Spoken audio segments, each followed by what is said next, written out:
इधर आओ दोस्तों, सुनो सुनो सुनो सुनो। ये लड्डू मेरे दोस्त नायक रितेश की शादी का वो लड्डू है।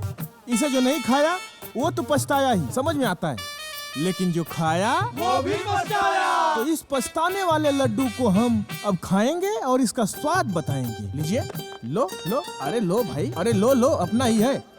दादा, ये लड्डू नहीं, ये तो बॉम्ब है, बॉम्ब। ये जिस पे फटा उसकी तो फटी।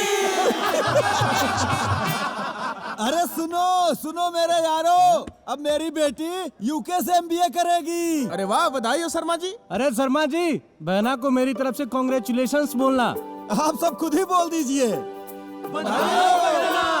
आप सभी को थैंक यू भैया। अरे बिटिया, आज तो तू हमार नाम रोशन कर देलू हो। तू हमार बेटी ना बेटा बाड़ू, बेटा।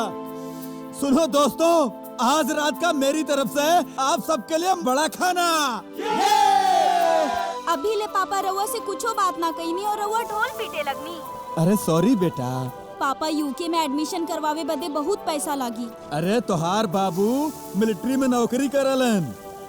कितना पैसा लागी? लाख, 2 लाख, यह नु 5 लाख लागी। और का लागी? 25 लाख लागी।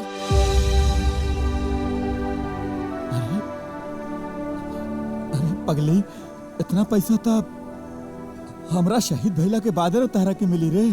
पापा शट अप, आज से रउआ ऐसन बात ना करब, कहे से कि आपसे बढ़ के हमरा खातिर पढ़ाई ना है।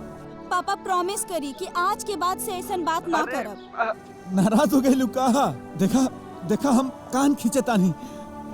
माफ कर दा बेटा हमरा के। ठीक बा पापा। अच्छा ये बतावा कि तुम्हारा एडमिशन कब बा? 2 महीना लागी डॉक्यूमेंट्स कंप्लीट करे में पापा। ठीक बा बेटा, तू अपन डॉक्यूमेंट्स कंप्लीट करा, तब तक हम पैसा के इंतजाम करतानी बेटा। ओके पापा, थैंक यू पापा, प्रणाम। शर्मा जी, 25 लाख, इतना पैसा तो हमनी के जीते जी नामुमकिन बा। अरे ऊपर वाला बानु, सब मुमकिन हो जाई हो, सब मुमकिन हो जाई।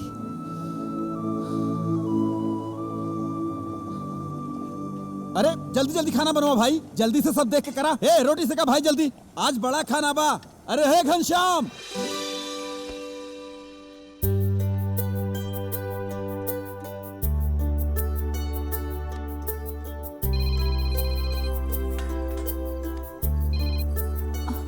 हेलो।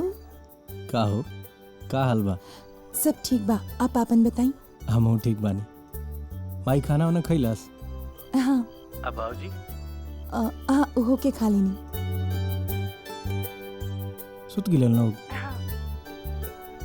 अच्छा ये बताओ, चले में गोड़ भरत है तुहार?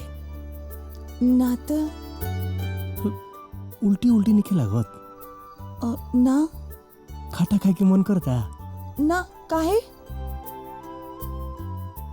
कुल मेहनतिया डाल करबू का?